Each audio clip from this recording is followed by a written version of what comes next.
किसी जंगल में गरीब टुनटुनी अपनी माँ टूनी चिड़िया के साथ रहती थी। एक दिन टूनी की तबीयत खराब हो जाती है। तब वह अपनी बेटी से कहती है, बिटिया, मेरी तबीयत खराब हो गई है, मुझसे उठा नहीं जा रहा है। अब तुझे ही भोजन का इंतजाम करना होगा। लेकिन मम्मा, मुझे भोजन कहाँ मिलेगा? मैं तो कभी भोजन लेने आपके साथ गई ही नहीं। बेटा, तुझे कैसे भी करके भोजन लेकर आना होगा। ठीक है माँ, मैं जा रही हूँ, जल्द भोजन लेकर आऊंगी। मेरी बच्ची, संभल कर जाना। टुनटुनी चिड़िया काफी देर तक भोजन ढूंढती रहती है, पर उसे कुछ नहीं मिलता। थककर वो एक जगह बैठ जाती है। तभी एक बच्चा अपनी दादी के साथ वहाँ आता है। दादी, ये देखो, ये कितनी छोटी है और भीख मांग रही है। हाँ गुड्डू, ये गरीब है, चलो चलकर कुछ पैसे दे देते हैं। भीख मांगना बुरी बात होती है, तू तो अभी बहुत छोटी है, तुम्हें तो पढ़ना लिखना चाहिए। दादी, मैं आपको दादी कह सकती हूँ? हाँ बिटिया, कह सकती हो। दादी, मेरी मम्मा बीमार है और हमारे पास भोजन नहीं है, इसीलिए मैं भोजन की तलाश में यहाँ बैठी हूँ। ये लो, कुछ पैसे रख लो, इनसे अपनी माँ के लिए दवा और भोजन ले लेना। उन पैसों से टुनटुनी अपनी माँ के लिए दवा और कुछ भोजन खरीद कर घर ले जाती है। अभी टुनटुनी के पास कुछ पैसे बचे हुए थे। मम्मा, तुम भोजन करके ये दवा खा लो। मेरे पास अभी कुछ पैसे बचे हुए हैं। आजकल बाजार में राखियाँ बिक रही हैं। मैं जा रही हूँ, इन पैसों से कुछ राखी खरीद कर बाजार में बेचूंगी। लेकिन बिटिया, तेरे पास इतने पैसे कहाँ से आए? तूने कहीं चोरी तो नहीं की? नहीं माँ, मुझे एक भली दादी ने पैसे दिए थे।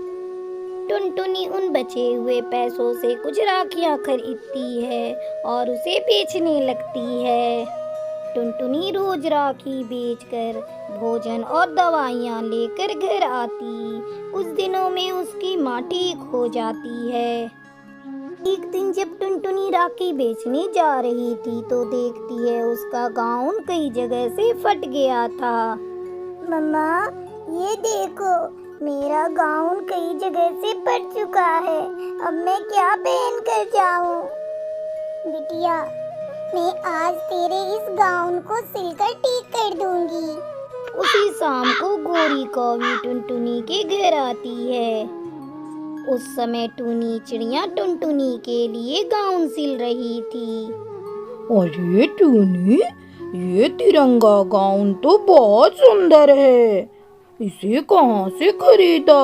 मुझे भी बता, मैं भी अपनी सुंदरी के लिए ऐसा ही गाउन खरीदूंगी। अरे नहीं गोरी बहन, मैंने इस गाउन को खुद सिला है, बचे हुए कपड़ों से। तो ये गाउन मुझे दे दे, तो टुनटुनी के लिए दूसरी सिल लेना। ये ले इस गाउन के 200 रुपये। गोरी कौवी के दिए हुए 200 रुपये को देखकर टूनी की आंखें फटी की फटी रह जाती हैं। जब टुनटुनी राखी बेचकर घर आती है तो उसे टूनी सारी बात बताती है। माँ, ये तो बहुत अच्छी बात है, हमारे पास काफी पैसे इकट्ठे हो गए हैं। आप तिरंगा गाउन सिलना शुरू कर दो, मैं उसे ले जाकर बाजार में बेचूंगी। मैं कल बाजार से सफेद, हरा और केसरिया रंग के कपड़े ला दूंगी।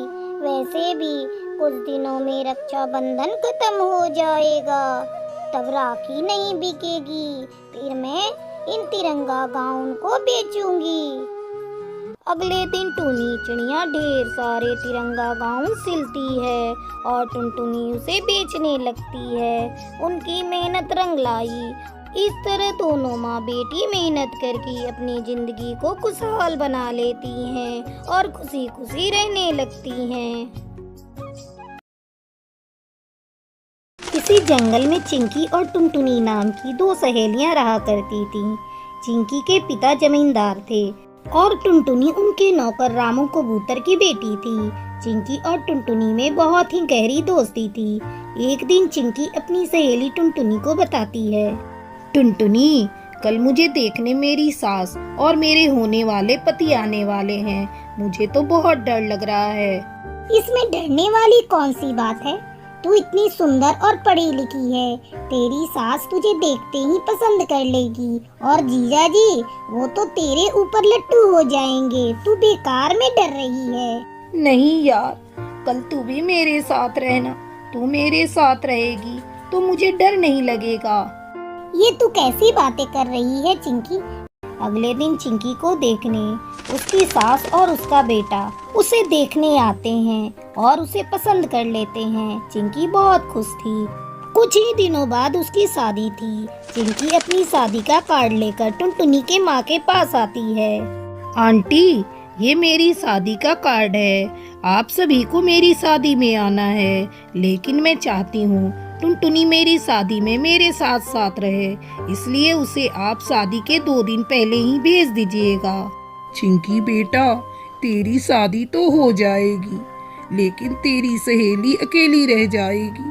पता नहीं कब टुनटुनी की शादी होगी। हमारे पास इतना पैसा भी नहीं कि हम टुनटुनी की शादी किसी बड़े घराने में कर सकें। आंटी, आप चिंता क्यों करती हो? टुनटुनी तो मुझसे भी ज्यादा सुंदर है। देखना, एक दिन उसे भी उसके सपनों का राजकुमार मिल जाएगा। अब मैं चलती हूँ, नहीं तो माँ घर पर चिंता करेंगी।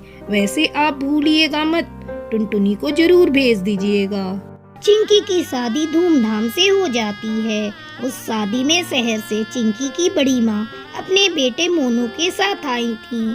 उन्हें टुनटुनी बहुत पसंद थी। एक दिन वो चिंकी की माँ से कहती हैं, यशोदा, मुझे चिंकी की सहेली बहुत पसंद है। मैं सोच रही थी क्यों ना मैं उसे अपने घर की बहू बना लूं। तुम्हारी क्या राय है इस बारे में? भाभी, टुनटुनी बहुत ही प्यारी बच्ची है। बस उसमें एक ही कमी है कि भगवान ने उसे गरीब घर में जन्म दिया है, वरना उसकी शादी कब की हो गई होती। मैंने कभी भी चिंकी और टुनटुनी में कोई भेदभाव नहीं किया। टुनटुनी भी मेरी बेटी के जैसे है। अगर वो आपके घर की बहू बनती है तो मुझे बहुत खुशी होगी। लेकिन आप इस बारे में पहले मोनू से पूछ लीजिए, वरना आजकल के बच्चे तूफान खड़ा कर देते हैं। मेरा बेटा ऐसा नहीं है यशोदा, फिर भी तुम कहती हो तो मैं मोनू से पूछ लूंगी। ये लो, वो आ ही गया। अरे मोनू, जरा इधर तो सुन। मैं तेरी शादी चिंकी की सहेली टुनटुनी से करना चाहती हूँ। तुझे कोई एतराज तो नहीं? अरे माँ, आपने तो मेरी मुंह की बात छीन ली। इस विषय में मैं आपसे पहले ही कहने वाला था। मुझे टुनटुनी बहुत पसंद है। इतना कहकर मोनू वहाँ से चला जाता है। अगले दिन मोनू की माँ चिंकी की माँ के साथ टुनटुनी के घर जाती है और टुनटुनी को शगुन के रुपए देती है। टुनटुनी के माँ बाप बहुत खुश थे कि उनकी बेटी की शादी एक बहुत ही अमीर घर में हो रही है। जल्दी ही टुनटुनी की शादी मोनू से हो जाती है और टुनटुनी खुशी खुशी अपने ससुराल में अपनी जिंदगी बिताने लगती है।